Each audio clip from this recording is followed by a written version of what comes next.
بسم اللہ الرحمن الرحیم۔ حاضرین، السلام علیکم ورحمۃ اللہ وبرکاتہ۔ آپ کی خدمت میں ایک نئے ایپیسوڈ کے ساتھ حاضر ہیں۔ سرگودا علاقائی لحاظ سے خوبصورت پہاڑیوں سے مالا مال ہے۔ کرانہ کی پہاڑیوں کا یہ سلسلہ سرگودا کے علاقے شاہین آباد سے لے کر چنیوٹ تک پھیلا ہوا ہے۔ سرگودا سے فیصل آباد روڈ پر جائیں تو ان پہاڑیوں کی تابناکی کا آنکھوں سے مشاہدہ کیا جا سکتا ہے۔ یہ پہاڑی سلسلے دیو مالائی حسن اور قصے کہانیوں کے وارث ہیں۔ انہی پہاڑیوں کی بدولت سرگودا کو ایشیا کی سب سے بڑی اسٹون کریشنگ انڈسٹری ہونے کا بھی اعزاز حاصل ہے۔ سرگودا کی انہی پہاڑیوں میں سے پھوٹنے والے چشمے اور جھیلیں جہاں اپنی خوبصورتی کی وجہ سے عوام کی توجہ کے مرکز ہیں، وہیں عوام ان کے اچانک معرض وجود میں آنے سے حیران ہیں۔ پہاڑیوں کے دامن میں سے مسکراتی یہ جھیلیں اور چشمے قدرت کی کاریگری کا منہ بولتا ثبوت ہیں۔ کرانہ پہاڑیوں میں جاری اسٹون کریشنگ کی وجہ سے بہت سی جگہوں پر پانی کی سطح بلند ہو گئی اور پہاڑوں کے بیچ سے رسنے والے پانی نے مختلف جگہوں پر چشموں اور جھیلوں کی صورت اختیار کر لی۔ ایک ایسا ہی قدرتی چشمہ شاہین آباد کی پہاڑیوں میں ہے جو ہر دیکھنے والے کو اپنی خوبصورتی کے جال میں جکڑ لیتا ہے۔ یہ چشمہ تفریح کے لیے مثالی جگہ ہے۔ سرگودا شہر سے 20 کلومیٹر دور گورنمنٹ گرلز ہائی اسکول کے بالکل سامنے واقع یہ چشمہ اپنے نرالے حسن کی وجہ سے عوام میں بہت مقبول ہے۔ اسے شاہینوں کی جھیل بھی پکارا جاتا ہے۔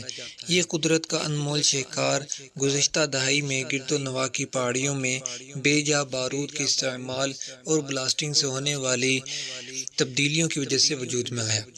پہاڑوں کے بیچوں بیچ کھڑے چشمے کے پانی کو دیکھ کر سب حیران رہ جاتے ہیں کہ یہ پانی آیا کہاں سے۔ پانی کی مقدار میں سال گزرنے کے باوجود چشمہ خشک نہیں ہوا اور اضافہ ہو جاتا ہے۔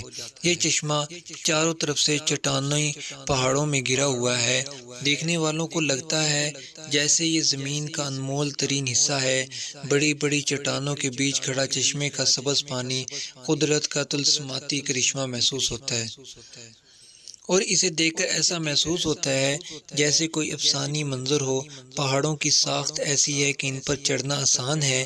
اونچائی پر جا کر سبز پانی پر نظر ڈالی جائے تو انسان خود کو کسی سمندری جزیرے یا پھر جادوئی وادی میں محسوس کرتا ہے۔ دوسرا چشمہ شہر سے نکل کر کچھ دور پہاڑوں میں واقع ہے۔ یہ بھی پہاڑوں کی کٹائی کے دوران ابلنے والا چشمہ قدرتی جھیل کا منظر پیش کرنے لگا ہے، جسے دیکھنے کے لیے سیر و سیاحت کے شوقین افراد دور دراز سے اس جگہ کا رخ کرتے ہیں۔ یاد رہے، یہاں پر آنے کے لیے سب سے مناسب سواری موٹر سائیکل ہے۔ ہر آنکھ اپنا نظارہ دیکھتی ہے اور ہر منظر جدا ہے۔ آنکھ والے مل جائیں تو منظر ہی منظر ہے۔ جب میں پہلی دفعہ یہاں گیا تو میرے منہ سے بے ساختہ سبحان اللہ نکل آیا۔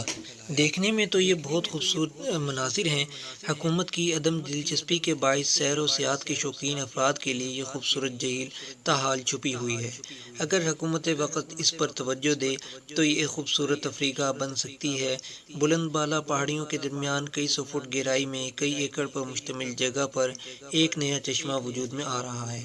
اس کی وجہ یہاں پر گہرائی تک بلاسٹنگ کر کے پتھر نکالے گئے ہیں، حتیٰ کہ چٹانوں کے نیچے کا زیر زمین پانی اپنی سطح سے ابھر رہا ہے اور پہاڑیوں کے درمیان سے پانی ہوتا ہوا اس جگہ اکٹھا ہو رہا ہے۔ اس چشمے کی وجہ سے کرشنگ کا عمل تیز کر دیا گیا تاکہ جلد از جلد یہاں سے جتنا ہو سکے پتھر نکالے جائیں۔ آپ کو ویڈیو میں جس طرح کے نظر آ رہا ہے۔